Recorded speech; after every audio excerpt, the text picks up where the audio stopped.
Are you part of the great resignation, that mass exodus of people who are leaving their jobs to start something new? Then something you need to consider is what to do with your company 401k. Rather than just rolling it over, consider opening a truly self-directed IRA. With a self-directed IRA, a truly self-directed IRA, your retirement portfolio can include real estate, precious metals, cryptocurrency, notes, loans, a new business, and traditional equities like stocks and bonds. You can make any investment the law allows with a truly self-directed retirement account. Listen, you probably have questions, so why not take the time to get the answers? Start with going to IRAadvantage.com. Then talk to the truly self-directed IRA professionals at IRA Advantage. Would you like to learn more about truly self-directed IRAs? Then visit IRAadvantage.com, view our videos, and call IRA Advantage. Let us set up a truly self-directed IRA for you. That's IRAadvantage.com. Welcome back to the Lars Larson Show. It's a Tuesday, and I've got a question for you. Would you welcome an illegal alien placed in your home by order of the state? I'm going to tell you what the Big Apple is doing. It's part of our Twitter poll today, but let me get to that in just a moment. Glad to have you with me on a Tuesday. If you want to jump into the best conversation in talk journalism, it's right here every single weekday at 866-HEY-LARS. That's 866-439-5277. Send your emails to talk@larslarson.com. And in that Twitter poll, I see a linkage between what's happening in New York City and what is also happening in San Francisco. Unbelievable story. What is the true cost of housing homeless and perhaps even illegal aliens in America in historic hotels? Would you believe $20 million in property damage at one of America's biggest hotels in one of America's biggest cities? I'm going to tell you about that story as well.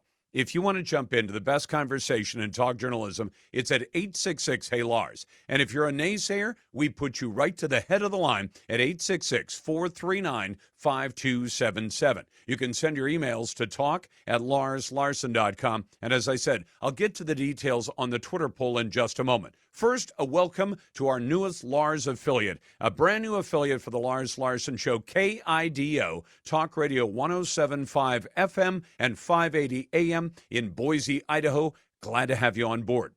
And glad to make the move up to live so that you can call the show if you like. But let me tell you about two things, first of all. Number one, in San Francisco, homeless people are being housed in historic old hotels. One of them is the Whitcomb Hotel on Market Street. It is a historic hotel, and right now, the city of San Francisco may end up having to pay almost $20 million to settle a lawsuit because of damage at the hotel that provided emergency housing during the pandemic for homeless people. Now, these are Americans. In many cases, they are addicted to drugs. In too many cases, they have mental illness problems, and you might excuse it because of that. But imagine this. Cities and taxpayers are being told why we have to provide housing for people who are currently living on the streets. In too many major American cities, including the one I live in, you've got people living in tents, you've got people living in shanty towns, and most of it not because of unfortunate circumstances, but because of drug addiction. I'll refer you to a great documentary that was done a couple of years ago by a journalist I know by the name of Eric Johnson. It was about the city of Seattle. I don't live in Seattle, but I'm there from time to time. Johnson did this great documentary in which he showed that virtually everybody living on the streets, the so-called homeless, or now they're using the more politically correct term called houseless, that people are living on the streets mostly because of drug addictions that they took on themselves. And so you say, well, how do we fix it? You find a way to get people into treatment. And usually the best way to do that, proven out for several decades in big American cities, you tell people if you're using illegal drugs and we catch you, you're going to face a felony conviction. If you don't agree to go into treatment, then you're going to have that felony conviction on your record. Most people who went into drug court and were told your option is take treatment or take a felony conviction, about 95% of them said, I'll take the treatment. Now, did it always work the first time? No, but it's better than any other system you found anywhere else. So you have this problem of drug-addicted people living on the streets. And then you have a city like San Francisco that says we have to put these people up in old historic hotels, like the Tilden Hotel that suffered $2.9 million in damages, and the Hotel Union Square, $5.3 million in damages. The city of San Francisco has now told its taxpayers they're going to have to pay about $26 million in total for property damage because of the shelter-in-place hotel program. They use the excuse of the pandemic to say, we've got to do all of this. The city is expecting reimbursements for costs of implementing emergency housing. They've already asked for $1/3 of $1 billion from FEMA. Now, that's federal taxpayer money, which means all of us are paying into that fund. It's not clear how much FEMA is going to cover. The San Francisco Standard did some great reporting on this. On-site services to help prevent overdoses, so that's acknowledging that many of the people in these housing programs were actually drug addicted. They gave people clean needles. They showed them how to use safer needles. They trained them on how to administer overdose medications like naloxone. At least 18 people overdosed at just one of the hotels from the time it first opened up its rooms for the program in April about 3 years ago. The problem is the program is still in place. The drug addiction is still in place, and now taxpayers are fronting the bill. It's absolutely crazy. Let me tell you what's coming up the rest of this hour, and then I'll get to the Twitter poll. Things are heating up on Capitol Hill today. Republicans are trying to prevent Beijing Joe Biden from imposing a new rule that would effectively ban half of the natural gas and propane stoves that are currently on the market. So when Joe Biden says, we're not banning gas stoves, we're just going to ban half of the gas stoves that are for sale to customers today. Are you in favor of that? They're doing it in the name of climate change. And is the World Health Organization's decision to adopt the European Union's global digital ID just the beginning of a totalitarian world government surveillance of you and your family in the name of health and equity? We're going to explore that one as well. A major dam and hydro plant in Ukraine was blown up while still under Russia's control. So was it Russia that did it to itself, a dam they controlled, or was it Ukraine that did it? And who's to blame for the destruction and the damage that it's going to cause for millions of people in that country? That's on the agenda as well. And then the Twitter poll. Would you welcome an illegal alien to stay in your home if the state agreed to pay you? Mayor Eric Adams of New York City wants to start paying people $100 a night, so about $3,000 a month if you're willing to take an illegal alien into your home. Because the Big Apple is having problems. They've got thousands and thousands of illegal aliens, all of them part of Joe Biden's massive invasion of America by illegal aliens, invited here by the current president of the United States, who doesn't want to do what's necessary to slow down that invasion. And now New York City and the other big cities are saying, we're taking the brunt of all this. We've got to find a place to park all these people. Well, on Monday, yesterday, Eric Adams came out with this crazy plan, what's called the private residence plan, where local homeowners would get $100 a night to put up asylum seekers in their homes. All money's paid for by the taxpayers. This massive cost to American taxpayers, all because Joe Biden decided to invite all these illegal aliens to invade this country. If you wonder how big the cost is going to be, I don't think anybody can even estimate how bad it's going to get. In any case, you can find the Twitter poll at Lars Larson Show and at larslarson.com. It's brought to you by AMAC, the Association of Mature American Citizens. AMAC has the conservative values I believe in. I joined the group, and you should too. Just go to amac.us or call 888-262-2006. AMAC is better. Better for you and better for America. Coming up, the WHO has an idea for a digital passport for all of us. We're going to talk to our friend Frank Gaffney about that in just a moment. Welcome back to the Lars Larson Show. I have to tell you, my personal view is that the World Economic Forum, run by the evil Klaus Schwab, is almost cartoonish in how evil that it really is. It is a plan by some of the world's elites, including Klaus Schwab and all the people he's gathered around him, including the likes of Bill Gates and others, who've said, we're going to have one world government, whether the people of planet Earth want it or not. We're going to run things because we know how to run things. And they have famously said, In the future, you will own nothing, not a house, not a car. You will have no personal possessions, and you will be happy about it. Frank Gaffney joins me now, who's founder of the Center for Security Policy in Washington, D.C., and the author most recently of the #1 best-selling book on Amazon in its category, The Indictment, Prosecuting the Chinese Communist Party and Friends for Crimes Against America, China, and the World. Frank, welcome back. It's great to be with you, Lars. Thank you. Tell me what everybody should make of. I've given some of my opinion of this plan by the European Union and the WHO, the World Health Organization, to have a landmark digital health partnership that they say will facilitate global mobility and protect citizens around the world. What is this really? It is a formula for imposing sort of stealthily inside this country and every other, for that matter, what the Chinese call a social credit system. And in practice, what that means is the most comprehensive totalitarian means of controlling a population in world history.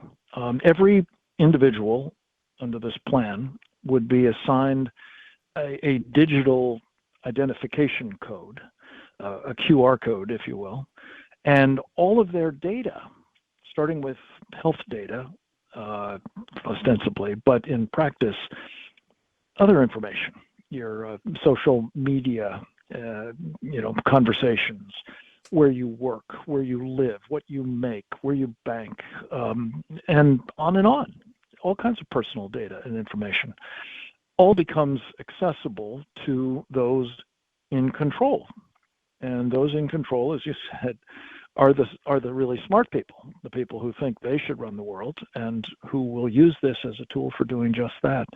The thing that's particularly scary about this, Lars, is not only that the World Health Organization, in cahoots with the World Economic Forum, Klaus Schwab's outfit, are beavering away at getting these kinds of identification codes and cards and so on to everybody on the planet. But our government, which is very much in favor of this enterprise, by the way, has also been insinuating a so-called national health ID here inside the United States, which will serve the same purpose and be abused in the same way, I'm afraid. Well, and none of this is going to be done with the say-so of the American public on their own. So am I right in concluding the United States government, its promise to its citizens is you have a government that serves your needs, and the government obtains its ability to govern from the consent of the governed. Will the consent of the governed be required or even involved in deciding whether or not we go to this one world global mobility digital passport, or is it going to simply be imposed on us?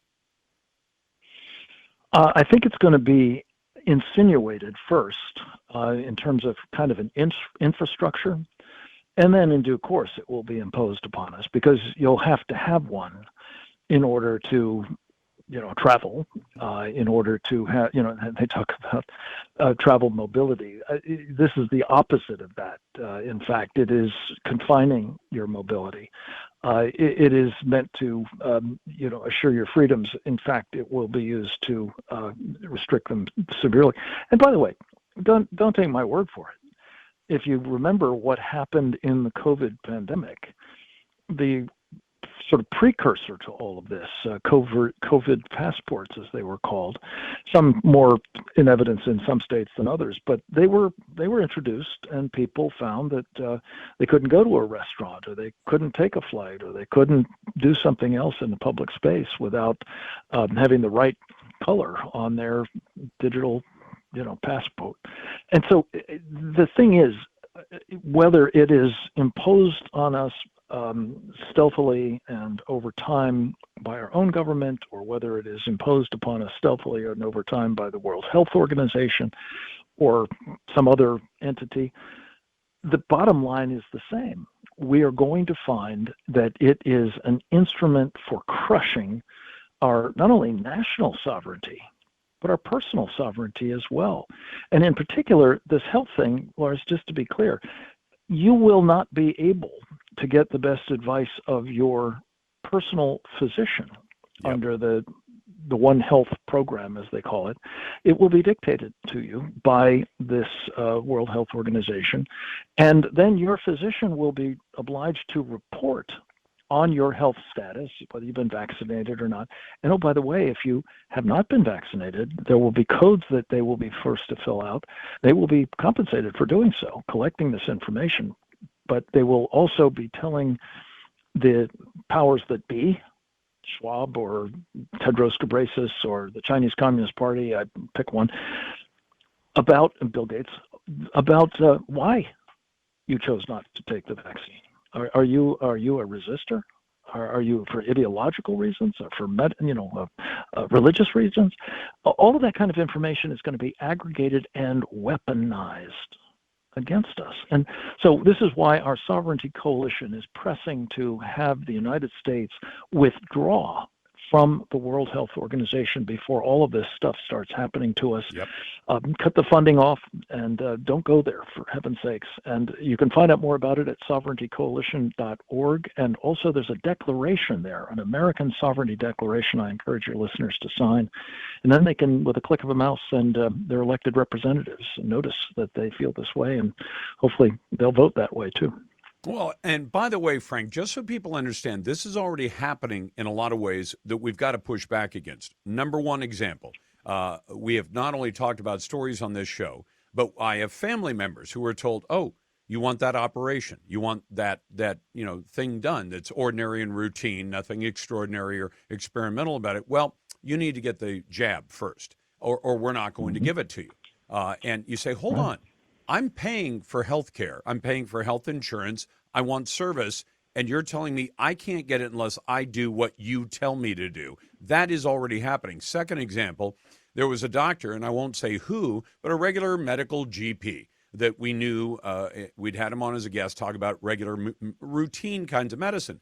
And he told me one day off the air, he said, Lars, and this was during when the shots were first coming out. I don't consider it a vaccination. It's a shot. And he said, Lars, I've told some of my patients privately who were pregnant or about to become pregnant that I didn't think it was a good idea for them to take the jab because we didn't know enough about it at the time. And he kept to that opinion today. He said, I don't think it's a great idea for pregnant women. But he said, I can't say that on the air. If I do, they will pull my license, even though he thought he was giving. And this is no different than any other doctor saying to you, hey, that operation, probably not a good idea for you. But if you want a second opinion, go to somewhere else. It sounds like the WHO says you're going to get one opinion and you're going to be happy with it because anybody who goes outside of our recommendations is simply not going to have a license to practice medicine. That is already happening, and we need to stop it so that you can actually get a second opinion. Right. That's where your personal sovereignty comes in, and you're absolutely right. And again, don't take our word for it. This was happening in the course of this recent pandemic when the China model, as it's called, was advised to be adopted by the World Health Organization. And that's when it just had advisory power. What is afoot now is to give it compulsory authority. That is to say, to determine when we have a public health emergency of international concern and what we must do about it, including what your personal doctor must do about it. If you don't want any part of this, we need to get out of the organization now. You've got to do it because there were governors who said, we will tell you what to do. And you say, well, what about the legislature? What about members of Congress? Do they have anything to say about it? No, we have the authority. And now they want to hand that authority off to a bunch of people who aren't even Americans, to the World Health Organization, to Klaus Schwab and his rich buddies like Bill Gates. And the rest of us have to say no. Frank, thank you. You've got the Lars Larson Show. Welcome back to the Lars Larson Show. So who blew up the damn dam? I'm going to go into that in a moment, but I want to take a call from our newest Lars affiliate around America, and that's KIDO in the capital city of Boise, Idaho. And Jim is called in. Jim, welcome to the program, and welcome to Honestly Provocative Talk Radio. What's on your mind today? Well, I appreciate taking the call. And I was just going to say, you asked the question, why would the Russians blow up the dam? You got to think of the geography for a minute. The dam opens into the Dnieper River. The Dnieper River is pretty much the boundary line between when the Russians are and where the Ukrainians are. It's really difficult to run an invasion from the east of the river from the west of the river to the east against the Russians in your big spring offensive if the river's flooded. And that's what the blowing up that dam did. Could they have done the same thing by just opening up all the floodgates on the dam without actually damaging the dam, which would mean they'd still have control? See, the only thing I wonder about, Jim, is all the way along since the Nord Stream 2 pipeline was blown up, and I think there's a comparison between the two events, is they said, well, Russia blew up their own pipeline because that allowed them to control not giving natural gas to Western Europe. You say, hold on, they controlled the pipeline. They controlled the head end of the pipeline. They could have simply said we have technical problems or 100 other excuses on how they could choke off the natural gas supply to Western Europe to try and get Western Europe not to oppose what they're doing. But instead, they blow up their own pipeline and lose all control. I just wonder about who actually gets the blame, because would it be unusual in wartime for one side to do something and blame the other side and vice versa? What's the one thing that the Europeans feared the most last winter? And that was basically a lack of fuel. They were squabbling with it amongst themselves. They were squabbling with it over the war. They were squabbling with it with the Americans. And what happens when the source of that fuel gets cut off? Well, you got a real shaky NATO all of a sudden, and maybe the Russians were gambling that would happen. And maybe, but again, Jim, now we're being told another story from the Biden administration, and that story is that the CIA knew that the Ukrainians had a secret plan to do it. So, Jim, let me throw this theory at you, okay? I guess a series of questions. So, when you look at a crime, the police usually look at means, motive, and opportunity. And you say, did the Ukrainians have a motive to blow up Nord Stream 2? Sure, okay. Did they have the means?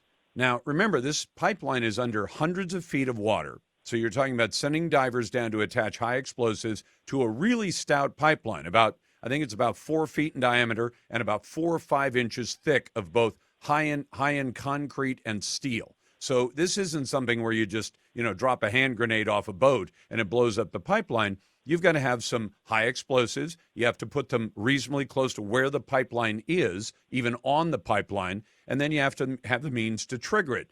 Do you think Ukraine had that capability? And then I'll ask you, did the United States have that capability? The answer to the first is no, Ukraine couldn't have done that, at least not in any conventional way. They would have had to have been awfully lucky. And if the next question is, could the U.S. have done it?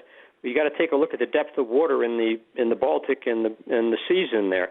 You couldn't run a submarine in. The water is only 80 feet deep. I mean, you'd be sailing right past the Danes and the Swedes who might note such a thing. Do you know who was running some naval If you don't have something like a submarine, you're not going to be able to actually mount an operation that's likely to be successful. Do you know that there were some U.S. ships that were doing some regular routine exercises in that area about 2 months before the pipeline blew? Well, it wouldn't surprise me. There've been Russian ships playing in the area too. Yep. So here, let me throw one last data point at you. Okay, and this is a hard quote, and it's from Joe Biden on February the 7th of last year, and it was before the Russians went into Ukraine. He was talking. A reporter was asking him on video, and we've played the audio before. He said, if Russia invades, that means tanks or troops crossing the border of Ukraine again, there will be no Nord Stream 2. We will bring an end to it. That is a quote from Joe Biden. And he was asked, well, hold on, you don't control the pipeline. How would you do that? And he was asked, how would you do that? He said, I promise you, we will be able to do it. A few months later, the pipeline blows up. So you've got the president of the United States, the commander-in-chief, saying if Russia invades, there won't be a Nord Stream 2 pipeline. And a few months later, the Nord Stream 2 pipeline is blown up. Who should we blame in that case? Sorry, if Biden did it, then the odds are he would have blown up some pipeline someplace else and thought it was the Nord Stream pipeline. Well, I understand Joe Biden is demented. Doesn't make him wise. No, but Joe Biden is demented. I agree with you there wholeheartedly. Is the U.S. Navy capable of pulling off an operation like that if told to do it? Not to be seen. You would have to send out a fairly significant operation. They would have to be on site for a while. they would have to get down a fairly deep amount. I'm thinking around 300 feet. Yep, And that's they would about have the to number. be able to operate down there, and nobody else in one of the largest shipping areas in the world, nobody else would have noted them doing it. Well, except I already noted the U.S. Navy was doing operations in that area a couple of months before the pipeline blew. So does the U.S. Navy have the ability to place high explosives on a specific place and have a triggering device to set it off? I am not that certain that the operations that were being carried out were all that close to where the explosions took place. Well, I'll tell you everything who that I've did, read basically had them something like 100 miles away. One of the best investigative... That's not the sort of thing you can run over there on the rubber. I understand that. One of the best investigative reporters in the world broke this story a few months ago. Not me. I wish I could say it. But he, Seymour Hersh, who's broken some major stories before and was called a liar many times by other people. But Seymour Hersh has broken some of the biggest stories in the world, and he came up with the story and said the U.S. did this. Or we did it, and we put the tools in the hands of the people who actually did it, but we put them in place, believing that it's half a dozen Ukrainians on a boat, and that they sport dove down to those kind of depths. The U.S. Navy knows how to do it. They have the explosives, they have the ability, and they were in the area. All I'm suggesting is that when you add all those pieces together, I think the U.S. Navy did it. And they did it because Joe Biden promised that it would happen, and he is the guy who calls the shots for the United States military. Perhaps the military even brought him the plan. But, Jim, I appreciate the call. Great first call from our newest affiliate in America, and that's KIDO in Boise. By the way, I've got a little advice. If you're buying that name brand CBD right now, write down this website, GenericCBD.com. That's GenericCBD.com. Make the switch to generic CBD and save some money, up to 75%. Their products are fantastic. On a side note, they sell a muscle and joint cream that's out of this world. My wife and I love generic CBD. It retails for $100. It's on sale right now for $39.95, and you can try it for free. That's right. Just pay $2.95 for shipping. This penetrating cream melts into your muscles and joints. That's your knees, your elbows, and your lower back. You won't believe how fast it goes to work, and it doubles as a great moisturizer. Try it for yourself. You're going to love it. And by the way, don't worry, it's not a subscription. Get your free sample at GenericCBD.com. Get this free sample headed your way. Just pay for the shipping, $2.95. See what it can do for you. Get your free sample at GenericCBD.com. That's GenericCBD.com. These products and statements have not been evaluated by the FDA. These products are not intended to diagnose, treat, cure, or prevent any disease or illness. Glad to be with you on a Tuesday. Always glad to take your phone calls and your emails. Coming up, from gas stove to gas cars, the Biden regime is set to take away your right to choose. Will Republicans have enough votes and enough gumption to actually put a stop to this dictatorship? You're listening to The Lars Larson Show. Welcome back to The Lars Larson Show. It's a pleasure to be with you on a Tuesday, and always a pleasure to welcome back from the great state of Virginia in the 6th Congressional District, Congressman Ben Cline. How you doing, Mr. Representative? Lars, I'm doing great. Hope your listeners are doing well, too. I have a dog in the fight on this subject we'd planned to talk about, and it's gas stoves. I have a natural gas stove. I don't use it as much as my wife does because she doesn't trust me in the kitchen, and for good reason. I also have a natural gas furnace and a natural gas water heater, and I'm sick to death of hearing that Joe Biden says, we're going to ban natural gas stoves. Oh, no, we're not going to ban. We're only going to ban half of them that are for sale. What's going on with that? And are the Republicans going to maintain the backbone necessary to actually take this away from Joe Biden and say, you're not going to take away gas stoves from Americans? Absolutely. It's bureaucracy run amok in the Biden administration. You know, the organization of the day is the Consumer Product Safety Commission. And they have said, you know, if products can't be made safer, then they can be banned. And that's what they're trying to do to our gas stoves. And they're trying to regulate them out of existence when they're as popular as just about any appliance. 187 million Americans use natural gas, and homes with natural gas appliances save up to $1,000 a year compared to all electric. So it's a good clean burning fuel, and we should be able to use it for our stoves. And the Biden administration wants us all just, protected from ourselves is what they're doing. But they're making a lot of people mad in the process.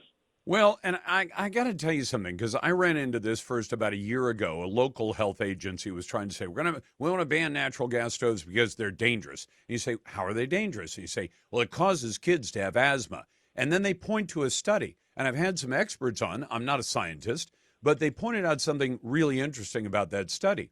They studied natural gas stoves in homes, and they said some of the kids have more asthma. You say, anything else about that group? Yeah. All the kids are in multi-family housing, condos or apartments.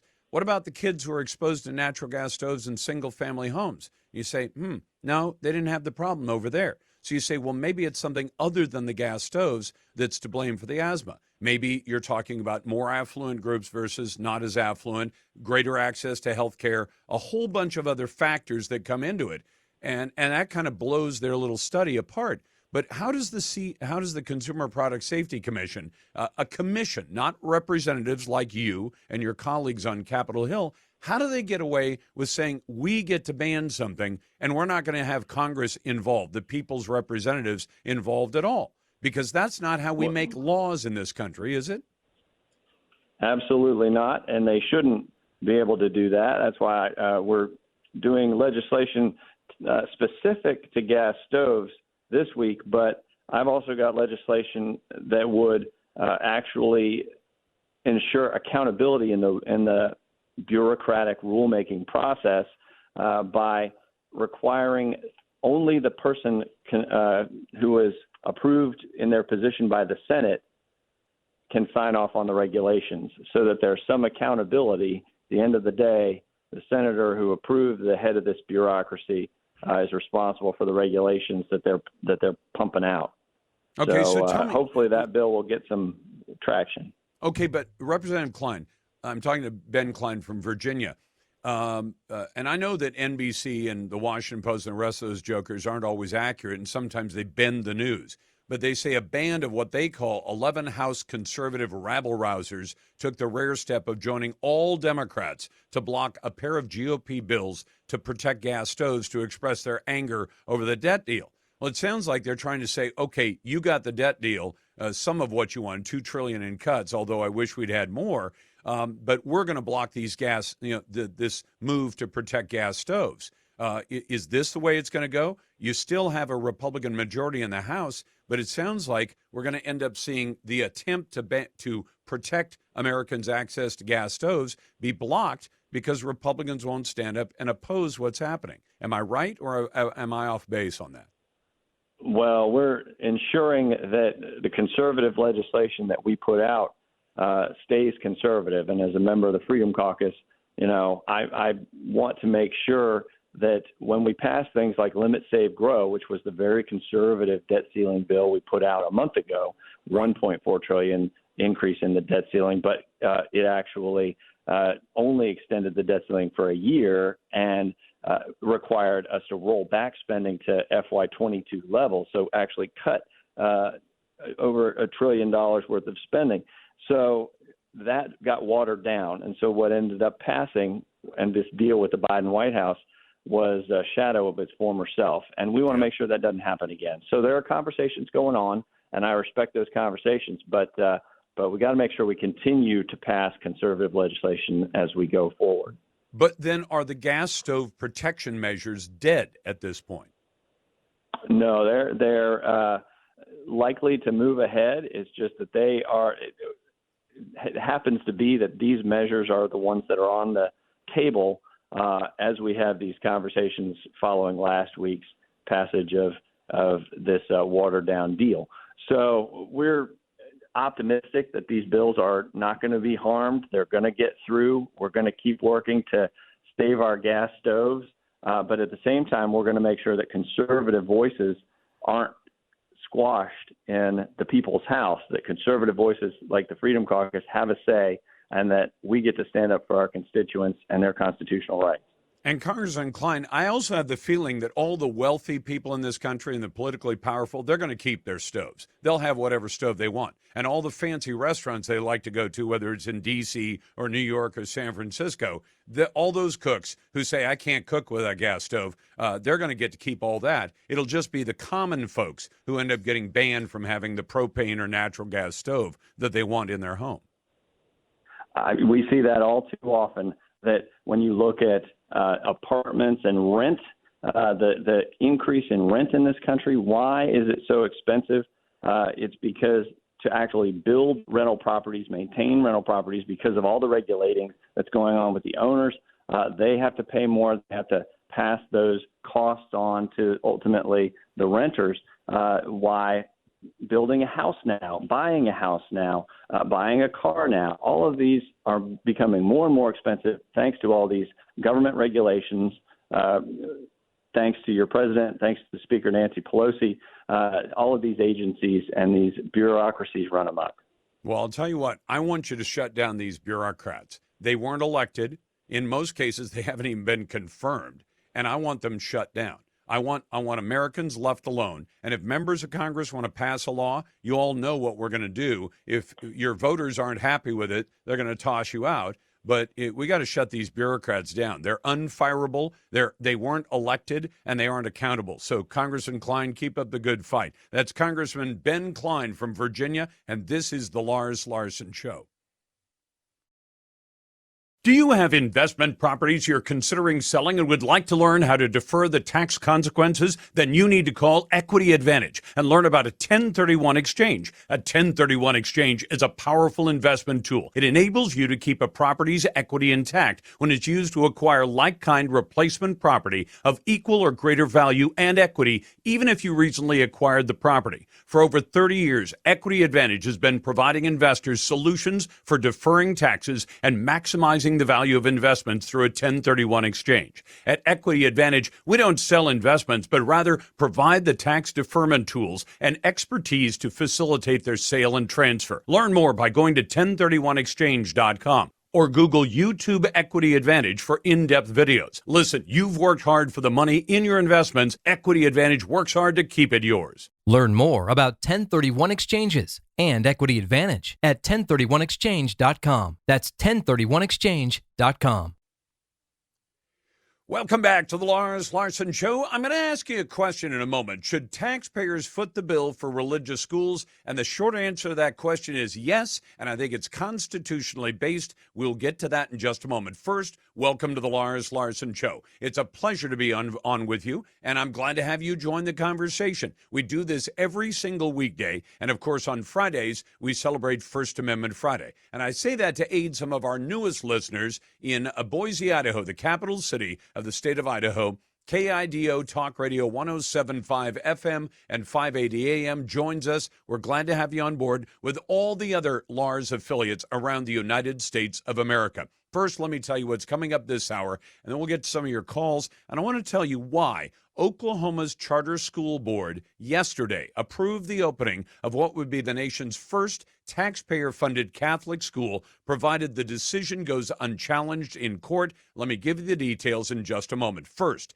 what's coming up this hour? Why did Russiagate prober John Durham ignore the DNC hack in his final report despite the mountain of evidence that he found? We'll dig into that. Has the FDA been failing you and your family? I'll ask our go-to medical expert coming up a little bit later on this hour. Should your child's school ban flavored milk, as Joe Biden apparently wants to do, or should schools be required to carry them, as my upcoming guest argues? And take a moment to cast a vote in our Twitter poll. And here's the question. Would you welcome an illegal alien to stay in your home, there by the order of and at the expense of taxpayers? In New York City, Mayor Eric Adams wants to start paying average New Yorkers to shelter illegal aliens in their homes. He wants to offer up to $100 a day for New Yorkers to provide a place to sleep for illegal aliens. This is absolute lunacy. On Monday, he floated this half-baked private residence plan. That's at least the way the New York Post describes it, and I would agree with that assessment. They could see local homeowners getting $100 a day, $3,000 a month for every illegal alien they put up in their home. The mayor has put forward the plan as he revealed that religious leaders had agreed to start housing adult male illegal aliens overnight at 50 different churches scattered across the 5 boroughs of New York. Now, can you imagine this? The question I'd ask you, Joe Biden has allowed a massive invasion of the United States. It's finally become such a big invasion that even the biggest cities in America, like New York City, have said this has overloaded us. We have no place for these people to go. So now they're going to take taxpayer money and pay up to $3,000 per month per illegal alien to house them in private homes? Have we turned into some kind of third world country or what? Americans are having a tough enough time as it is being able to pay their own bills, and now we're going to pay the bills for millions, literally millions of illegal aliens. Members of Congress have told me the estimate is at this point, about 2.5 years into Joe Biden's disastrous presidency, we've had an invasion of 9 million plus illegal aliens. Can you imagine? Do the math on that. 9 million times $3,000 per month times all those illegal aliens. And guess what? They're going to be taking your jobs. They're going to be taking places for their kids in your schools, in your communities, and putting an additional workload on law enforcement, on medical care, and everything else. And Joe Biden and Eric Adams say Americans will pay the bill. Are you willing to do that? My answer is no. Today's Twitter poll can be found at Lars Larson Show and at larslarson.com. Brought to you by AMAC, the Association of Mature American Citizens. AMAC has the conservative values I believe in. I joined the group, and you should too. It's a solid conservative group. AMAC.us or call 888-262-2006. AMAC is better. Better for you and better for America. I want to make sure the day does not go by without mentioning today is the day, the 79th anniversary of Operation Overlord, better known colloquially as D-Day. Thousands, tens of thousands of service members who went ashore and began the liberation of France and Western Europe. Thank you to all those veterans of that conflict going ashore during D-Day. It is something that should not be forgotten. It is something that too much of the mainstream media has simply been ignoring. Let me get to calls in just a moment, but let me tell you first, this is what's happened in Oklahoma. They have decided as of yesterday to approve America's first taxpayer-funded Catholic school. Now, I'm not Catholic. I'm a Protestant Christian.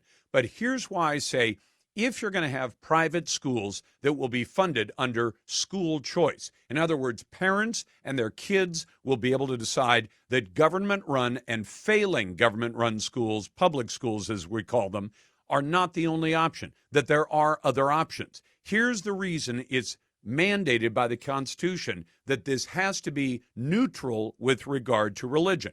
If the government says you have school choice, parents, here's some money. If you want to take your kids out of the failing public schools and put them in a private school, here's some money. Arizona has done that.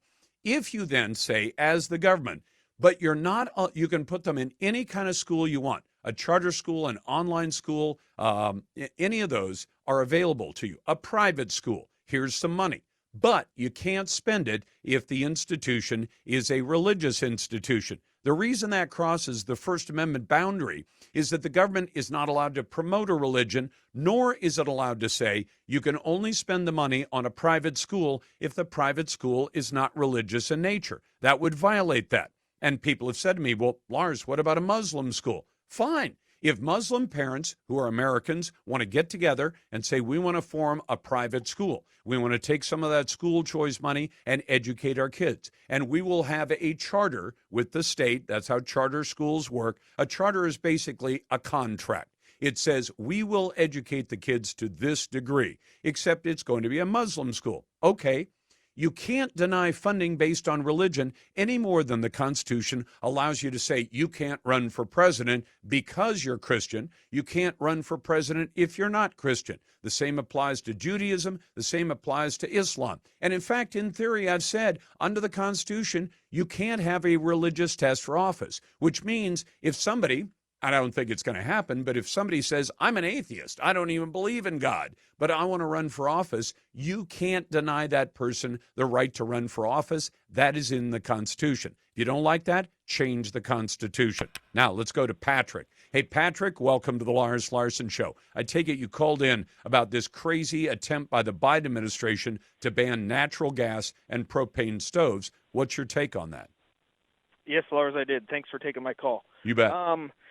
I live here in Spokane, Washington, and just not this last summer, but the summer before, we had some rolling blackouts because of overloaded transformers. We had a week and a half of over 100-degree weather, and the power grid was so overloaded that Avista transformers were literally melting and exploding. Wow. You see it in California every single summer. Rolling blackouts, you know, they've gotten better about warning people now. They don't just hit them out of the blue, but, you know, rolling blackouts. And so you take away all of these natural gas stoves and heat and everything else, and you're forcing, well, not forcing yet, but you're trying to drive these people to buy electric cars. And, you know, when these people get home from work, they're going to plug their electric cars in. They're going to turn their electric stoves on. They're going to turn their microwave and their TV and their AC units and everything. You're absolutely right about that. Welcome back to the Lars Larson Show. Well, the Food and Drug Administration has a huge responsibility that they have largely taken on themselves. They have some authority from the U.S. Congress, so our representatives gave them that kind of authority, but then they extended their authority to things you might not even think about. In fact, if you count it the way Dr. Henry Miller does, about 20 cents of every dollar spent by consumers, that's you and me, $1 out of 5 is spent on something regulated by the FDA. These people are not elected. They may be confirmed by members of Congress, but they're not elected by us, and they're essentially unfireable, as we found out during the pandemic. So Dr. Henry Miller joins me now, medical doctor, molecular biologist, and at the American Council on Science and Health. He was the founding director of the FDA's Office of Biotechnology. Henry, is the FDA failing Americans big time right now? Well, it is in certain ways, and there are two reasons, two-word reasons for it. One is poor management, and the other is overextended responsibilities. And you know, there are about 15,000 employees at the FDA, and the commissioner, the agency head, is very, very far removed from day-to-day operations, too far removed. And the bureaucrats run amok every so often. It's like when there's a full moon, Lars. So, you know, I recently did an article that you know about where I called attention to some of them. So in some respects, FDA is falling short on drug approval and on enforcement, but in other areas, it's concerned itself with trivia. Like a new food regulation that allows dogs into restaurants where it's approved locally. Well, that kind of issue is a local responsibility. FDA doesn't need to be and involved. a local choice too, isn't it, Henry? I mean, shouldn't it be a local choice if Kansas City wants to let dogs into restaurants, but New York City says, no, it's kind of problematic? Shouldn't they be able to make that choice locally? Oh, absolutely. Absolutely. And it's not clear, as you said, I was at the FDA for a long time. It's not clear where FDA thinks it gets the authority to regulate and to comment on this sort of thing. But the one that takes the cake, or as I said in the article, that shows that FDA really is going to the dogs, is a warning letter sent to a Massachusetts bakery for including the word love in its product ingredient list. What? This is what FDA said in a warning letter. Warning letter, by the way, is a big deal. FDA said, love is not a common or usual name of an ingredient and is considered to be intervening material because it is not part of the common or usual name of the ingredient, unquote. Are now, you kidding? This is the kind of thing that's ridiculous. It's like the Babylon Bee goes to the FDA. Well, I'd agree. I mean, because I understand what they're getting at. If somebody says, hey, our cupcakes are made with love, you know, okay, fine. It's a marketing scheme. I mean, and not a scheme. It's just, there are people who say, I really care about the products I make for my customers. I put my own love into them. Okay, fine. Yeah, everybody understands what it means. If you're probably over 8 years old, you understand they make their cupcakes with love, or they broil their steaks with love. What's the problem, and why does FDA see the need to weigh into something like that? It's just that they become intoxicated with their power and their ability to meddle where they don't need to meddle. And some people would say to us about this, is it a slow news day? Do you really need to comment on something like this? This is not totally trivial, because you'd be surprised at the number of bureaucrat hours spent on formulating and approving and signing off on a warning letter. It's a lot of bureaucrats, and it's a lot of bureaucrat hours as it percolates up the food chain. Am I wrong, Henry, to say this is the kind of thing that when somebody comes up with it in the private sector, the boss says, you've got too much time on your hands. If you're messing with this stuff, you have too much time on your hands. And in private companies, that kind of stuff isn't tolerated, or it shouldn't be tolerated, because the boss says, if you got enough extra time that you're worried about, making sure all the handles in the restroom, the water handles are wiped off on a daily basis with sanitizer, you've got way too much time. I apparently don't need to keep you on my payroll because you're out there messing around with stuff that isn't your business, isn't important, doesn't have any significance. So clearly I don't need your services. Goodbye. Absolutely. And we've seen it recently in the private sector on steroids with the Bud Light fiasco, for example.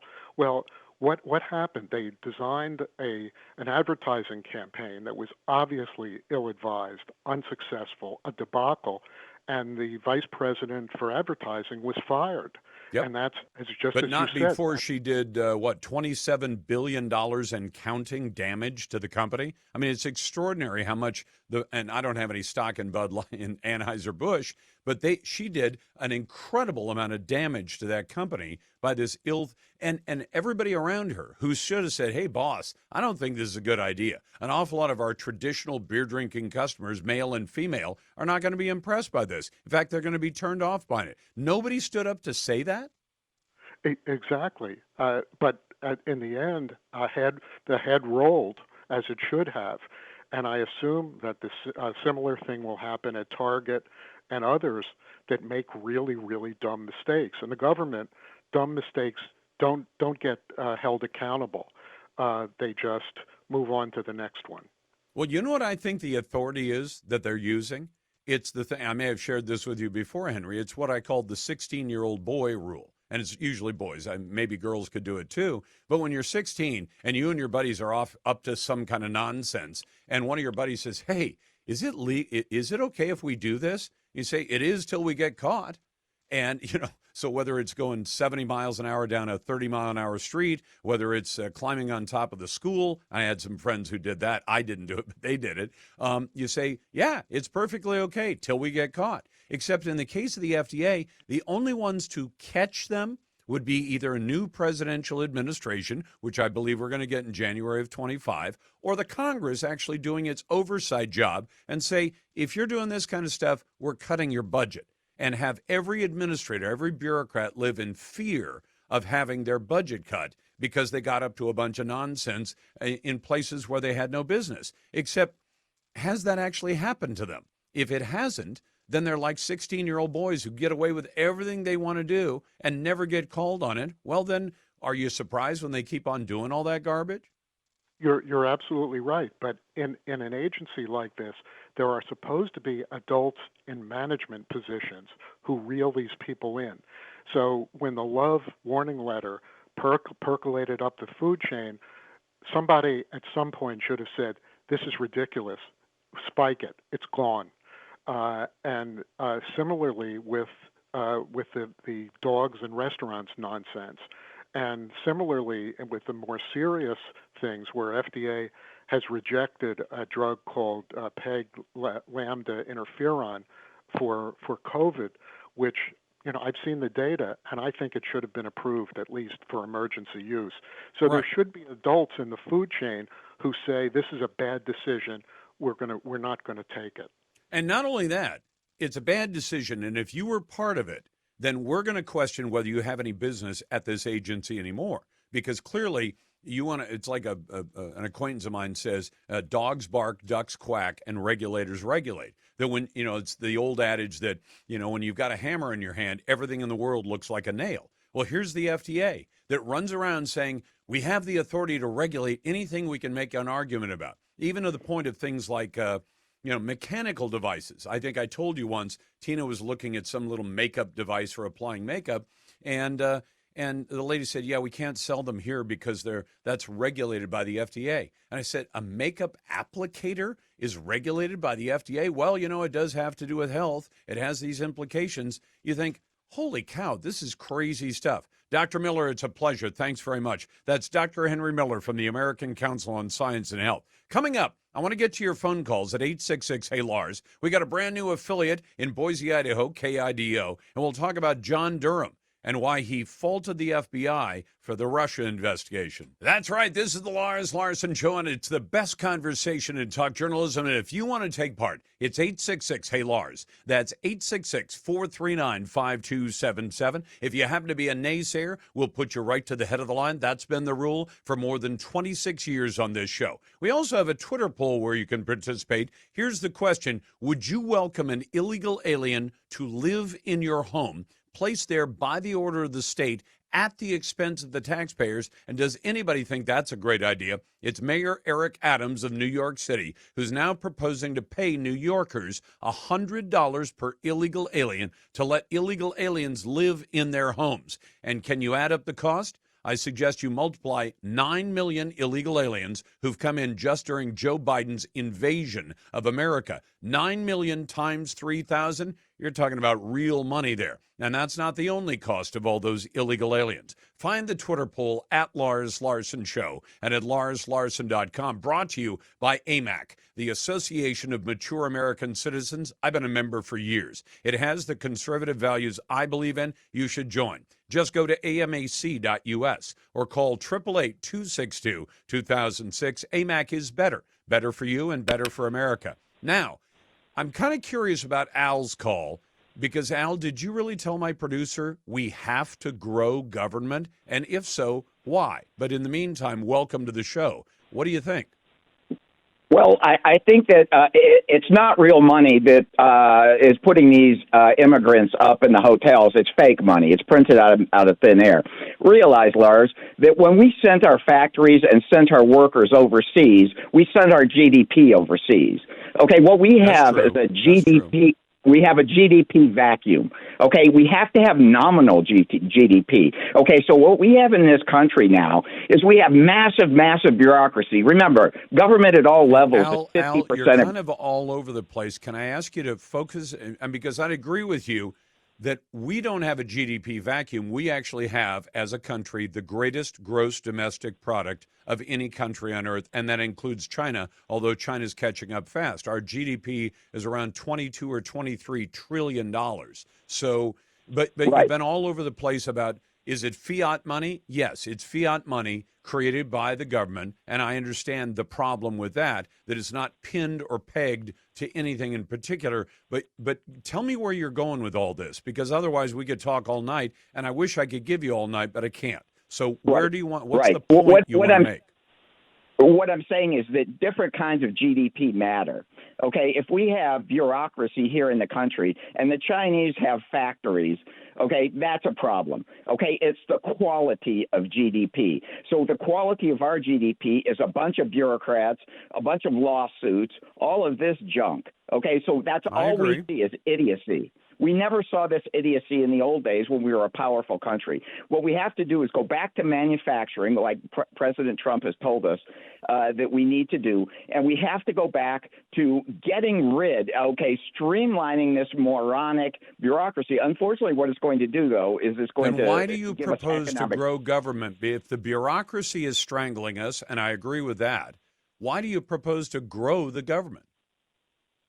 Well, you have to grow the government in order to take care of the $32 trillion in debt and also the $200 trillion in unfunded liability. No, you don't. In fact, If we took the federal government right now, that's up to about $6 trillion a year, if we cut that back to $500 billion a year less than what the government spends to do the essential things, we could take that $500 billion and apply it to the $32 trillion in debt. It would take us 60 years to pay it off, but right now there's no sign of paying off the national debt ever in human history until we spend less than we make. It's the same problem a person faces if they've loaded up all their credit cards to the point where they have a massive debt.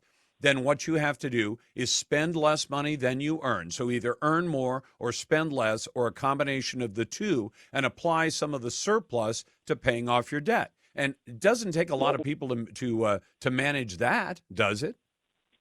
Well, what it is we have $200 trillion in unfunded liabilities. When Yes, you we do. realize that's 70%, that's 70% of our tax receipts, and then you take the interest on the $32 trillion. 70%? No. We have for $200 trillion and we have unfunded federal liabilities off the books. I understand According to what you're PhD saying, but how do you Right. propose According to to pay PhD that off? Lawrence Douglas- How do you sir? how do you propose to pay that off? You have to grow, okay? And that's what President Trump No, is you have to proposing. grow We the have to have economy, actual not real the growth. government. Why would you want to grow the government? The government, as you point No, I out, don't want to grow the government. Well, I mean, you might do. have to at this point, Why? at least until we can have some actual real growth, because we have to have nominal GDP growth. It's going to be funny money.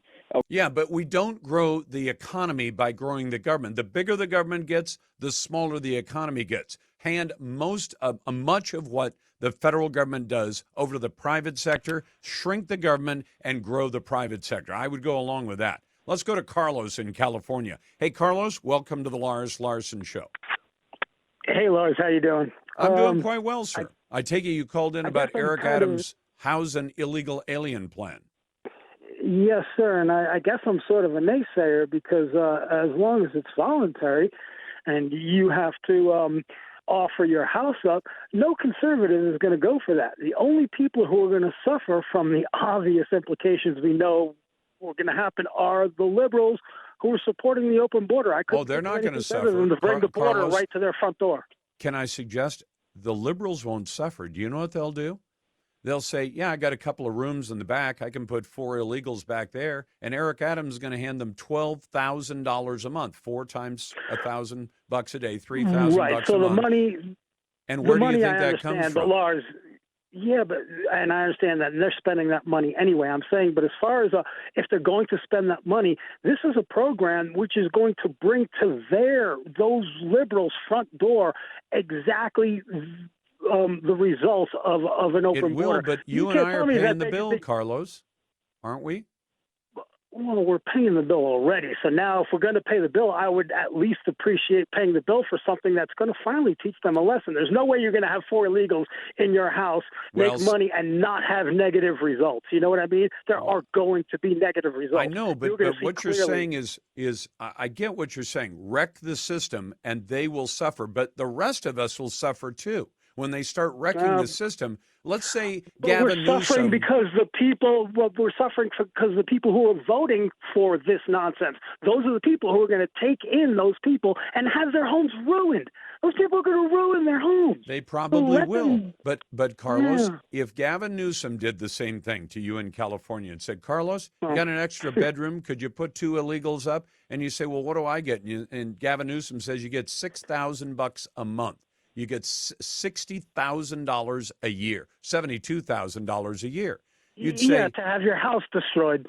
well, I know. I'll tell you what. You could probably take you can buy a lot of paint and carpet for $72,000 a year, $6,000 a month. Believe me, I think there are some people out there who will love the idea, unfortunately. Hey, are you a small business owner who could use a few $100,000? Employee retention tax credits, incredible opportunity. Call the experts at Get My Funds. They've been around since the beginning of the pandemic. They've already helped out 1,500 small business owners to get about $300 million in and tax refunds. They have a team of CPAs who specialize in filing for these tax credits, and they're with you every step of the way, even if there's an audit. They stand behind their work with an audit safeguard. If you retain 5 or more W-2 employees during COVID, even if you already got the PPP money, you need to call Get My Funds now at 800-535-2950. It's not a grant, it's not a loan, it is a tax refund, and there are no upfront fees to find out if you qualify.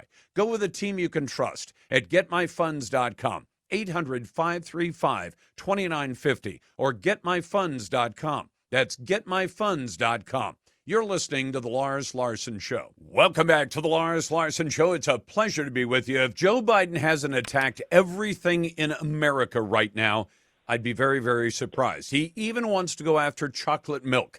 And I guess I'm a type 2 diabetic, so I don't do a lot of sugar these days. But when I was a kid in school, I loved chocolate milk. And I've always had the philosophy, hey, if putting a little bit of flavoring in some milk, maybe a little bit of sugar too, gets kids to drink milk, I actually don't have trouble getting my granddaughter to drink milk. She'll drink gallons of the stuff, chocolate or not. And in fact, I think she actually likes the regular cow milk instead of the chocolate milk anyway. But one of the people fighting that fight is U.S. Member of Congress Tom Tiffany, who's a Republican representing Wisconsin's 7th Congressional District. Congressman Tiffany, it's good to have you on the program. Hey, great to join you, Lars. Why is the Biden administration going after? I mean, they seem to be trying to wreck just about everything else. Oh, we're energy self-sufficient. We'll wreck that. We're not in a war anymore. Let's get into one. I mean, you go right down the list of things that he's going after. But why is the administration going after chocolate milk? What's the justification? Yeah, why are they going after people's gas stoves? I mean, we ask this question on a daily basis, large things and small things like this. And I think it's actually quite evident, Lars, when you see them going after little things like chocolate milk or like people's gas stoves. I think it shows that they believe in the all-knowing, all-encompassing policies that a federal government should undertake. That it truly is the nanny state.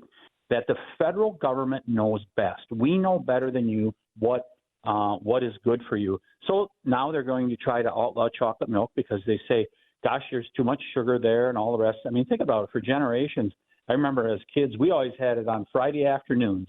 We got a milk break, and we had chocolate milk on Friday afternoons. And if they think this is what's going to stop obesity here in America, we all know that that's not the case.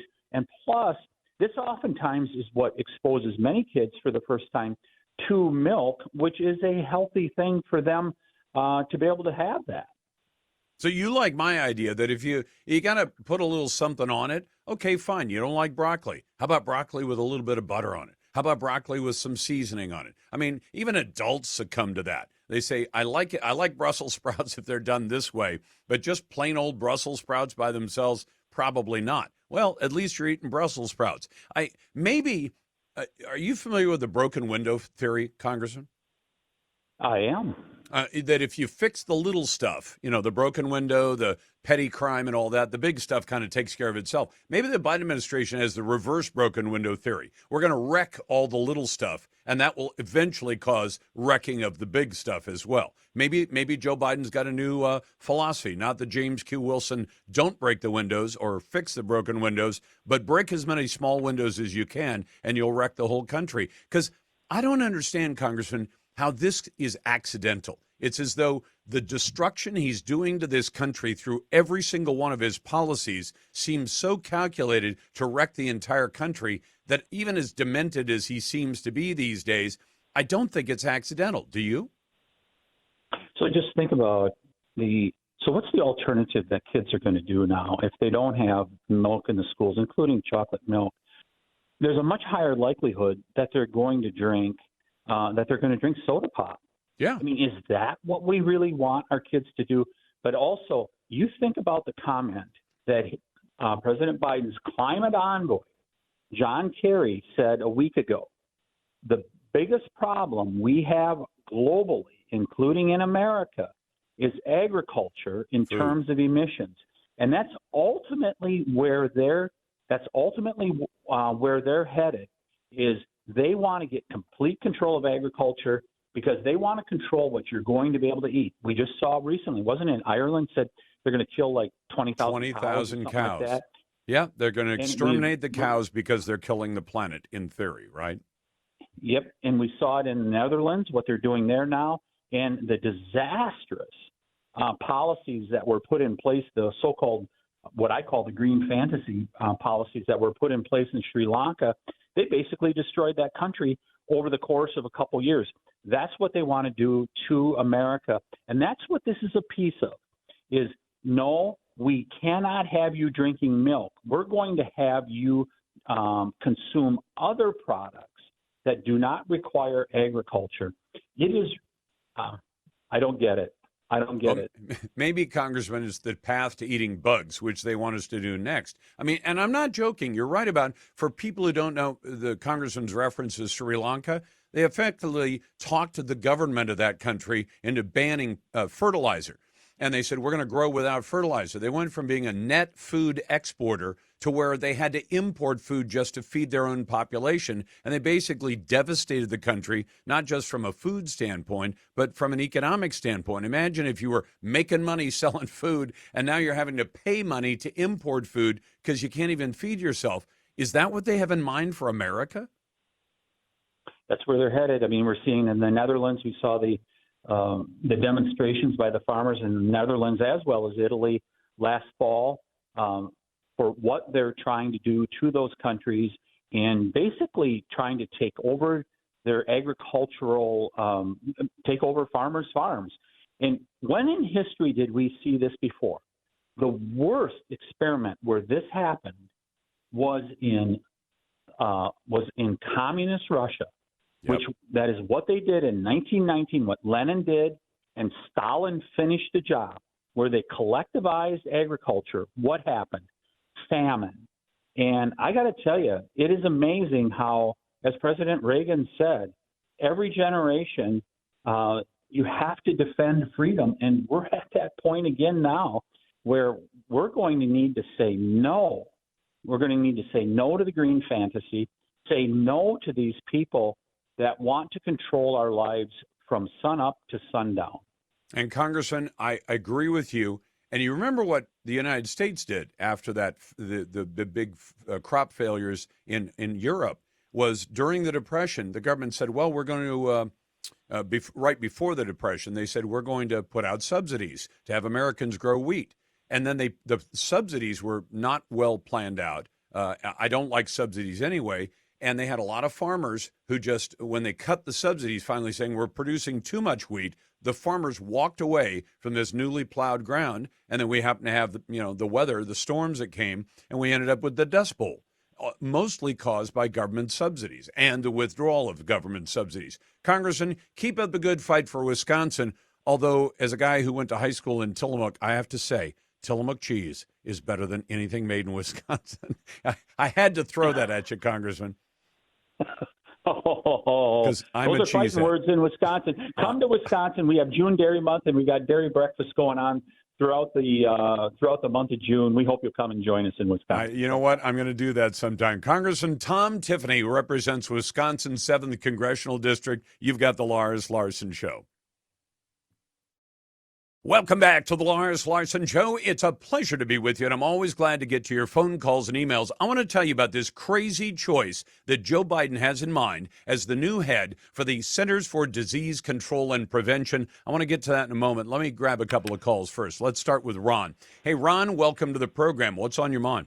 My brother, I just want to give a good country tribute to a friend of mine I met 30 years ago, this coming July, Donald George Malarkey, Tech Sergeant of the 101st Airborne, the 506 Paratroop Infantry Division.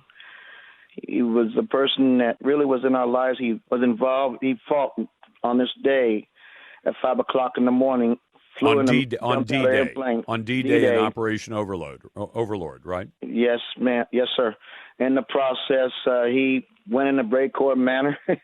He went shooting around, got what he needed. He almost got shot up trying to take an officer's Luger, but he survived that and made it all the way to the Battle of the Bulge, and unfortunately seen the beginnings of the atrocity of Bocaville and later on Auschwitz. But he was a man that was represented Oregon. He was also Republican, lifetime Republican, a county commissioner, youngest county commissioner elected in 1954 at 26. And he served as a real estate used car salesman, and he wound up in Salem. And he loved poker. He loved educating the kids of the past, what the atrocity that led to World War II, and what he learned from those situations. He was also the founding member. So people understand who Ron's talking about. I happen to know Don Malarkey was part of the Band of Brothers that was not memorialized, but they were their exploits were shown in the Band of Brothers series that was run, I think, on HBO way back in the day, and it was a great series, and he was a great man. Yes, he was. He also had a hand with the Nyland brothers that he knew from Skip Muck from Ilwaco, Washington. The four brothers, only one left that made the concept of Saving Private Ryan movie also. And in the most important thing, he was also charitable in the community. He was a strong supporter of the Republican Party and the values that we need to get back to as a state, because it's warriors like them that came from poverty, became individualists, didn't care about color, and at the same time, the most important thing, he loved his country and loved his state. And we need to come together and hold true to our values for these things. If we don't keep these important parts of history, we let it pass and we shall fall away like the Athenians in Greece. You're absolutely right. Don Malarkey from the Band of Brothers and his friend Ron, who's still with us. Ron, thank you very much. I appreciate that. I do want to tell you about this, and we could talk about Don Malarkey all day long because he's been on the show, or he was back when he was still with us. But I've got to tell you about the person that Joe Biden has chosen, and I guess it's going to have to wait for Senate for confirmation. But here's what's going on. The CDC is an agency that a lot of us don't trust at all today. And why? Because of the leadership like Rochelle Walensky and others. Well, now Joe Biden, instead of learning anything at all from the pandemic and what happened during the pandemic, has chosen a woman named Mandy Cohen. She did 5 years as North Carolina's health secretary. You say, well, then she has the experience to go in and head up the CDC. Well, here's the problem. Joe Biden has made a political choice in Mandy Cohen. I want to remind you of a little bit of her background. But first, I'll say this about the CDC. I don't trust the CDC these days. There was a time when, as a reporter, I paid a lot of attention to what the CDC did. But the CDC, even today, is stonewalling a congressional committee called the House Select Committee on the Coronavirus Pandemic. They want to investigate what happened, about the mistakes that were made, and from learning that, you can actually figure out how to handle a situation like this better. The CDC is now stonewalling that congressional investigation.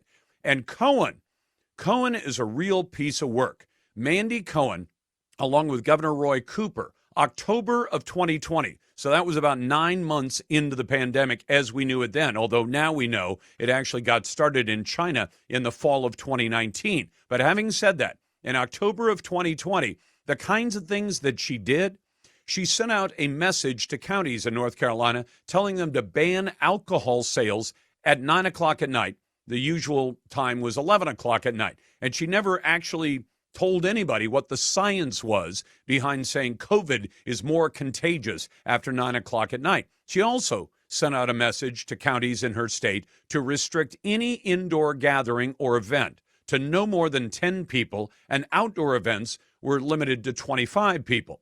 And you say, well, that was sensible. No, it wasn't. It wasn't at the time. It certainly isn't with what we know now. But it gets worse than that. She declared in 2021, this is from the New York Post, that she based her pandemic policies on the recommendations of her scientific team. Only, you know what we've come to find out? Because there's video and audio of her doing it, she called her political buddies in other states. For example, she talked about a call to the Massachusetts health secretary who said, and he asked her, are you going to have professional football in North Carolina? And she said, nope. And so the Massachusetts official said, okay, neither are we. And then she started laughing about it. And she said it was conversations like that that helped shove forward the COVID prohibitions during the pandemic. In other words, all she did was talk to other politicians. Scientific team, that was a lie. It was a lie for public consumption. Then in June of 2021, just 2 years ago, she announced, quote, now we have definitive data from the CDC to show that a vaccine, listen to this closely, prevents you from giving COVID to others. Hold on a second. That wasn't true at the time, and the CDC knew it, and yet she pushed that and said, yeah, if you get the vaccine, you can't catch COVID and you can't give it to anybody else. CDC data caused Joe Biden to say during a CNN town hall, if you get these vaccinations, you're not going to get COVID. That wasn't true. And maybe you can lay that off to the fact that Joe Biden is more than a little bit demented. He was then. He still is today. But the CDC was covering up all the infection data. In May of 2021, CDC stopped keeping track of what they called breakthrough infections. In other words, people who were vaccinated who still got sick with the illness. And the CDC said, well, people with the vaccine, they're getting sick. So let's just stop counting those numbers altogether. The Washington Post also went after the CDC for holding back information and giving vaccinated people a false sense of security. She also was a little bit ridiculed, this choice of Joe Biden to head up the CDC, for showing her in August of 2020 wearing this loose-fitting cloth mask that had a picture of Anthony Fauci saying face coverings are one of the strongest tools to slow the spread of COVID-19. So in other words, she pushed all kinds of fake science on the people of her state. And now Joe Biden has chosen her to head up the biggest and most powerful agency in the federal government when it comes to disease, and that is the CDC. This is the woman that Joe Biden has chosen. Why? Because it's the right scientific choice? Because it's the right policy choice? No, because it's the right political choice. It does what Joe Biden needs heading into a time when he's going to be seeking re-election, which is crazy enough to begin with. We'll be back in just a moment. You're listening to The Lars Larson Show. Welcome back to The Lars Larson Show. It's a pleasure to be with you, and I'm always glad to take your phone calls and emails. Yesterday, I told you how UC Berkeley Law is going to make the new head of criminal law at UC Berkeley, Chesa Boudin, the son of terrorists, and I kid you not, the former DA of San Francisco, recalled by the voters. They're going to make him head of criminal law. Now, that might make you wonder, what exactly are they teaching in law schools today? Well, Hans von Spakowski, who's a senior legal fellow at the Heritage Foundation, has some other good examples of how law schools seem to be abandoning the teaching of actual laws and the Constitution in America in favor of pushing political ideologies like critical race theory. Hans, welcome back. Lars, thanks for having me back. So I was kind of stunned when I saw that about Chesa Boudin, although I was reasonably sure that when he got it booted by the voters, that somebody would provide him with some kind of sinecure so that he could actually make a paycheck somewhere, even though the voters themselves said, we don't want this guy anymore. And that was even the liberal voters of San Francisco. What's going on at the rest of America's law schools, and why are they pushing CRT instead of actually teaching the law and teaching the Constitution? Well, in fact, Christian Adams and I are doing a series on the top 10 law schools. So these are the top 10 schools in the country as rated by U.S. News and World Report. And they are no longer schools where they're trying to teach students to be ethical, professional lawyers who can represent any client effectively in court. When you look at the coursework, the curriculums, what you find is that they have turned into revolutionary, progressive re-education camps. And the courses are intended to teach these students how to basically collapse the American legal system, which they say is unfair, systematically racist, and oppressive, and to reconstruct it in their view of what they think a socialist utopia should be. And if people think I'm exaggerating, it sounds it's a very broad chart. It's a very broad indictment you brought, Hans. So you're going to have to support it. Back that one up. Well, all you have to do is look at our series of articles. So far, we've done five of the law schools, and we go through and take the actual description of the classes and what they're teaching, and you just wouldn't believe it. I mean, for example, at the Columbia Law School, they have this course called Breakthrough in Abolition. Now, most people thought abolition occurred right in 1865 when we won the Civil War and got rid of slavery. No, what they're talking about is that all of our prisons are simply the result of systematic racism, and they should all be closed. So we're going to cut loose all the convicted criminals on the streets, or we're not going to send people to prison anymore for horrible crimes like rape and robbery and murder? Yeah, and the basic theory behind these courses, and there are many of these courses throughout these law schools, is that we need to defund the police and we need to close our prisons, because really all the criminals in our prisons are victims of a biased, racist system if they're not also political prisoners. Or take another one at Columbia called Gender Justice. Oh my or God. Another one, Sexuality and Gender Law Practicum, that studies sexual difference, gender-based stereotypes, sexuality orientation, gender identity, and the meaning of equality in a range of contexts. All of these teaching that, again, we are an oppressive society for all women, and therefore we've got to make changes. Christian found a course, if you'll believe this, at Harvard, the purpose of which is to teach us how to look at baboons as a way of getting rid of male violence and male predominance in society, because apparently the way baboons act is something we should all be copying, or I guess I could say aping. Aping. So they that's literally say that's a real class. If men would actually behave more like apes do in ape culture, that somehow we'd be a better society? Yes, that is exactly what it says. This course is called the Bonobo Sisterhood Revolution Through Female Alliances, and it talks about how feminist governance will make a huge change, and we need to look at the way these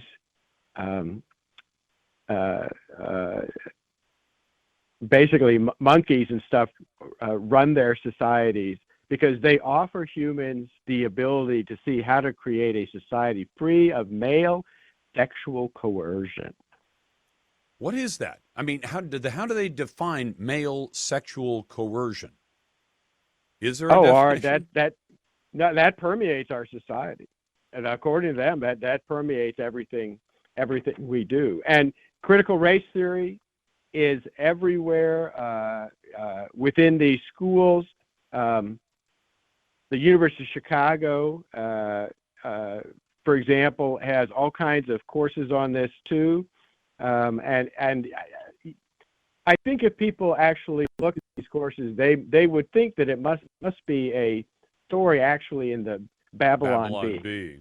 Yeah. Well, yeah, let me because ask you, they just right. But Hans, what happens then when these lawyers, they graduate law school, they take the bar, they go out and they drop a shingle, or they go to work in a big law firm?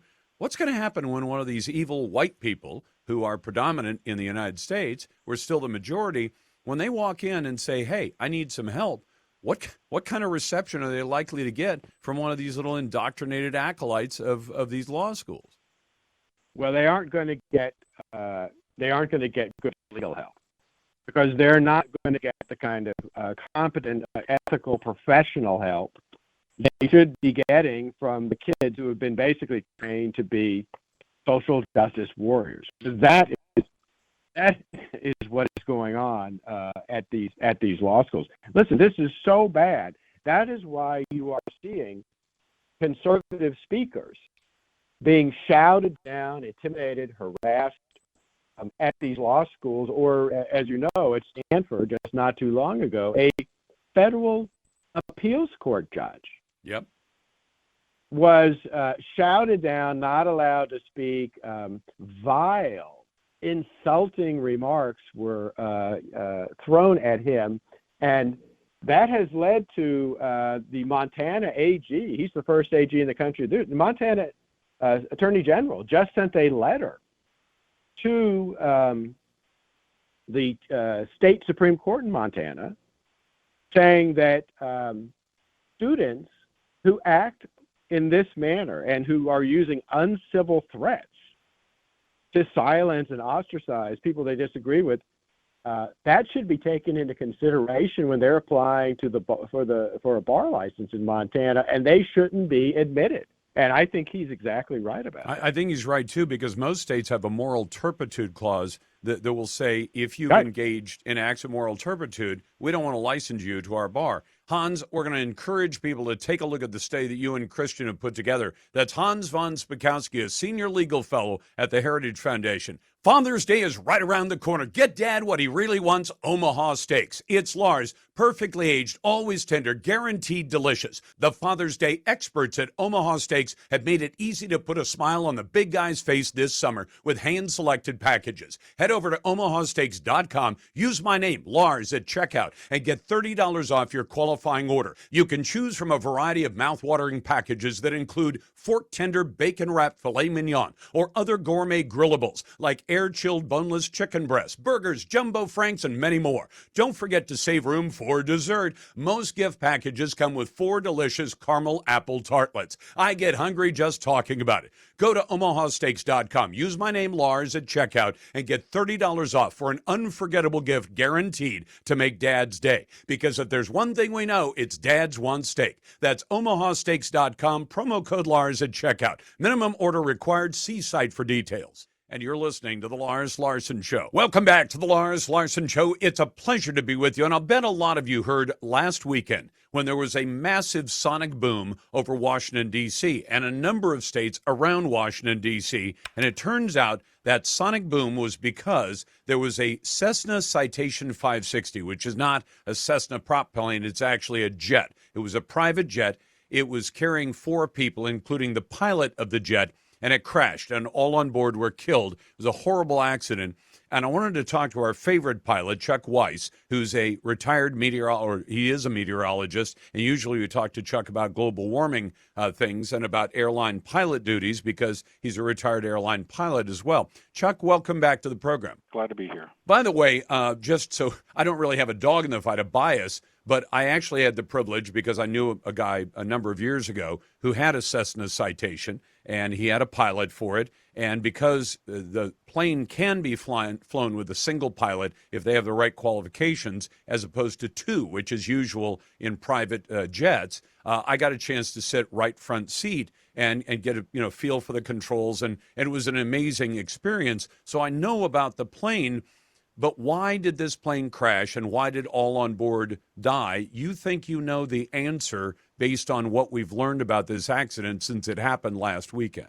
Well, my guess is, Lars, from everything I put together on it, that I'm able to surmise, and that's assuming all the media reports are accurate, I think it's very probable that this poor guy experienced a medical emergency after he took off with his passengers from Elizabethtown, Tennessee.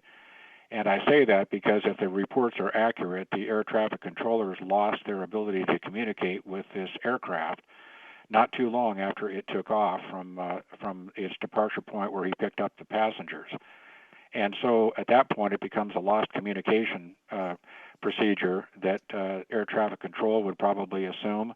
And they don't scramble jets or do anything like that. They just basically assume, and the procedure, if flown properly, means you fly the route that you were cleared to fly, which you would have got on the ground, and then flown that towards Long Island, New York, which is exactly what happened. So if he got sick after he took off and was climbing, the autopilot, I'm assuming at that point, would have been engaged. And, of course, if the navigation system was programmed to fly that flight plan, that's exactly what it would do. And I'm guessing at some point when he did all that and was in the climb, something happened medically, a heart attack, stroke, or something that would have caused him to become very ill, unable to perform his duties, and perhaps even lose consciousness. Fact, the only thing, but Chuck, is it possible that this was a pressurization problem where the jet didn't have the right atmosphere on board, and anoxia, which is lack of oxygen, sneaked up on both the pilot and the people on board, because at no point during the several hours this airplane was in the air did anybody get on the radio and try to call in for help, nor when they intercepted, when the F-16 fighter jets were scrambled off from the DOD to go out and intercept this plane because they saw it as a potential threat.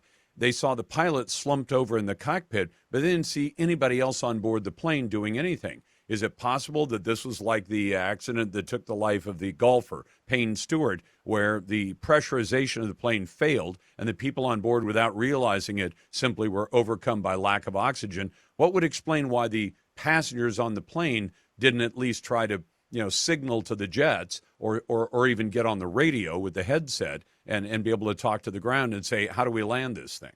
Well, I'm just assuming that it's very possible that the passengers didn't know there was anything wrong.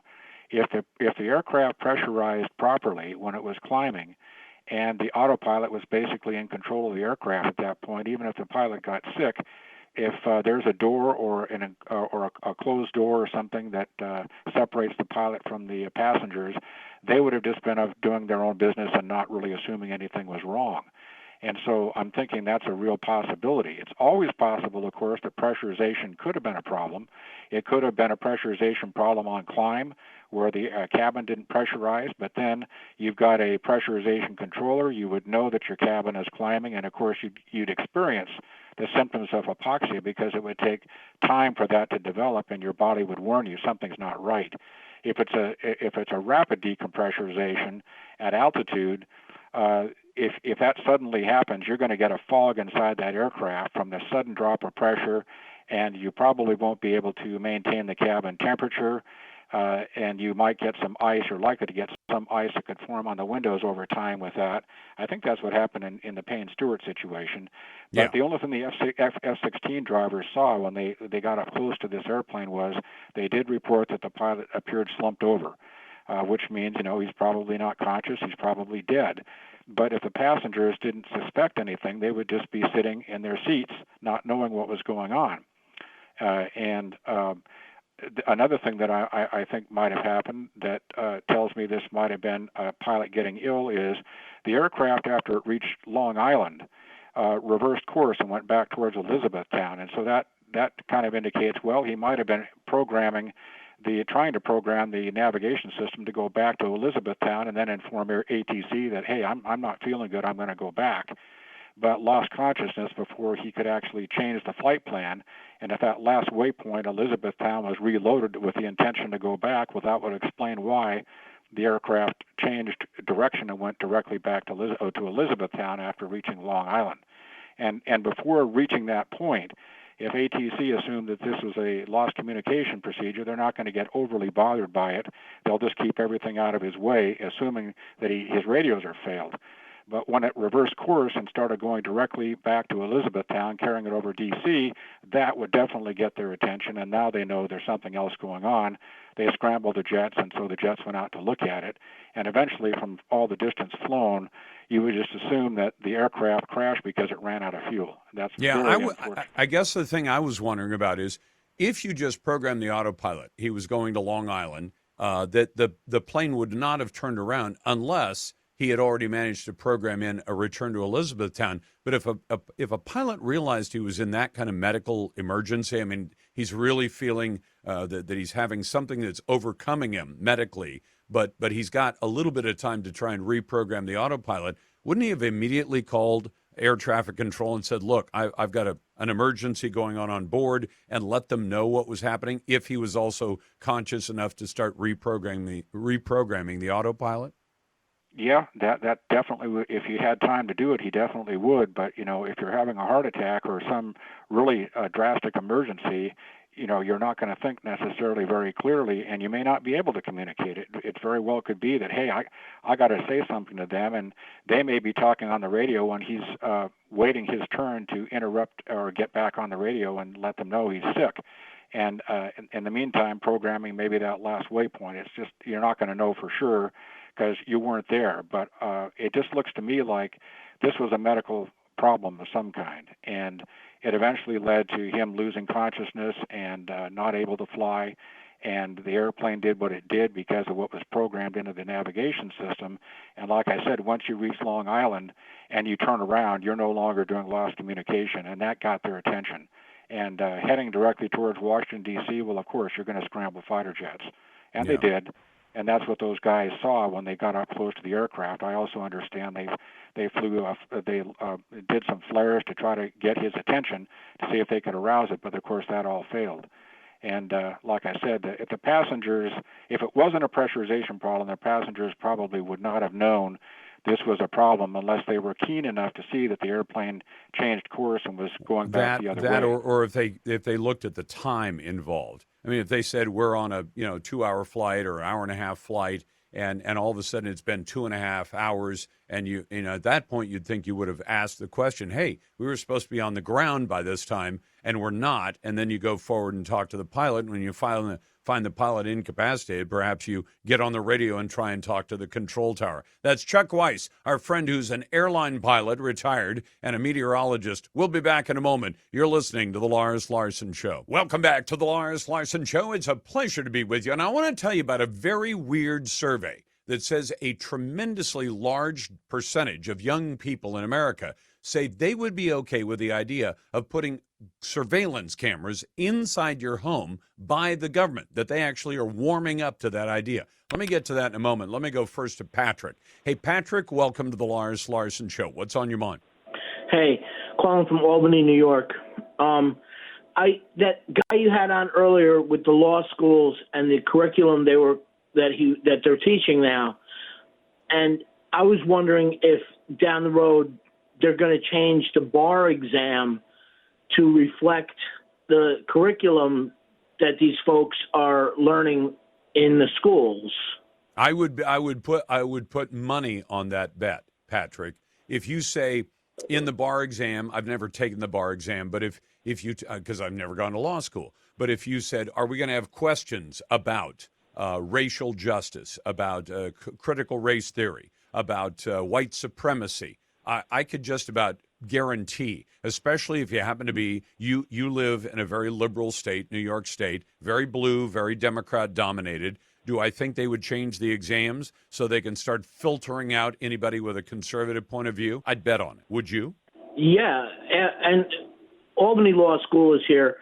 I live a little bit north, but Albany Law School is here, and then we listened to that graduation speech from that girl a week or so ago, and it was very liberal, very anti-America, very anti all of that, and I'm just concerned that what, God forbid, I need a criminal lawyer. Yep. Right. That they're not going to be able to when I go into court with them, they're not going to be able to give me a good defense. Yep. Because I'm a middle-aged white man, right? And if all their training is against the so-called patriarchy, right, against me, then they're not going to give me a reasonable defense. Yeah, well, right. I'll tell you what. You know what I'd worry about more than the criminal side, Patrick? Consider this scenario. Let's say you own a little rental house, and let's say you rent it to a tenant, and then you and the tenant get into a dispute, and you decide to evict that tenant. And you say, look, you haven't paid the rent, you've damaged the property, I'm going to evict you. And let's say your tenant is a person of color. So you go to one of these CRT special lawyers who's graduated from the modern law school, and you walk in and you say, well, I own this piece of property, and I rent to this man, and he won't pay the rent, and I tried to kick him out, and now he's suing me. And what do you suppose your politically correct new lawyer is going to say to you? And he's going to say to you, well, I graduated from law school. I got all the lessons about white privilege, about CRT, about DEI and everything else. You're a white guy, and you own this house that this man lives in, and you're just a prime example of white supremacy. You have all the advantages, and he may not know, that you worked your tail off to save up the down payment to buy a house, or maybe it was your first house, and when you got a little more money, you said, well, I'm going to rent this house and I'll buy my house, and you're dependent on that money. Maybe you're planning on it being your retirement, some of your retirement income, and you're trying to tell this, politically correct diversity, equity, and inclusion lawyer how you should kick this person of color out of the house. What do you suppose he's going to tell you? He's going to tell me to let that person stay. And Yep. It doesn't even have to be a person of color or a minority. Even if it's a white person who's a tenant, right? But he's not as affluent as you are. Right. And they're going to say that I have the privilege and I should buckle, let this person do as they please Yep. on my property. And like you said, if I'm dependent on, and most landlords are dependent on that income, Yep. that's why they have it. It's a business for them. Then I'm losing. I'm losing all the way around. Absolutely right. And then imagine yourself as an employer or in any other place where you need a lawyer, and the lawyers are all being told, oh, these white guys, yeah, they're evil anyway. America's an evil place, and they're the epitome of evil. Patrick, thank you very much. I appreciate the call. I want to tell you about this survey, though. This is really disturbing. The Cato Institute went out and they did a survey. And what they were trying to find out is what people thought about what I would consider kind of a crazy idea. Do you favor or oppose the government installing surveillance cameras, not in public, but in every household to reduce domestic violence, abuse, and other illegal activity? Now, most Americans, only about 14% of all Americans support that crazy idea. In fact, I think it's extraordinary that even 14% of Americans support the idea of putting surveillance cameras not on street corners in the public areas of a city where the police are trying to monitor for activity in public. This is the idea of putting cameras into every single household, kind of like George Orwell depicted in 1984 with Big Brother, who could keep an eye on you at all times. 75% said they would oppose government surveillance cameras in homes. 68% said they would strongly oppose it. And then kind of strangely, 10% said they had no opinion either way. But here's where it gets weird. Americans, according to the Cato Institute survey, under the age of 30, 3 in 10 of them, 29% of them, said they were in favor. Under 30 said they favored the government installing surveillance cameras in every single household to reduce domestic violence, abuse, etc. The support declines with age, dropping to only 20% among 30 to 44-year-olds. But ask yourself this, how many people you know would you say, hey, do you have cameras at your house? And many of them, because cameras are very cheap these days, you can get one for $40 or $50. It hooks up to the internet. You can keep an eye on your backyard or your front yard, or if you've got dogs or other animals, you can keep an eye on them. But it's absolutely extraordinary to me that 29% of these under 30 people said, oh no, have the government put a camera inside of every single household in America. And what Cato points out is that there's a reason to believe this is generational. They say Americans over the age of 45 have vastly different attitudes about in-home surveillance cameras. Even the people I know who've put a camera or two on the outside of their house, and many of them actually help the police catch criminals. And the police say to you, do you think you've got some video of that? And you say, yeah, I want to catch that. I want that guy caught and prosecuted, even though it wasn't your package that got stolen. You care about the people in your neighborhood.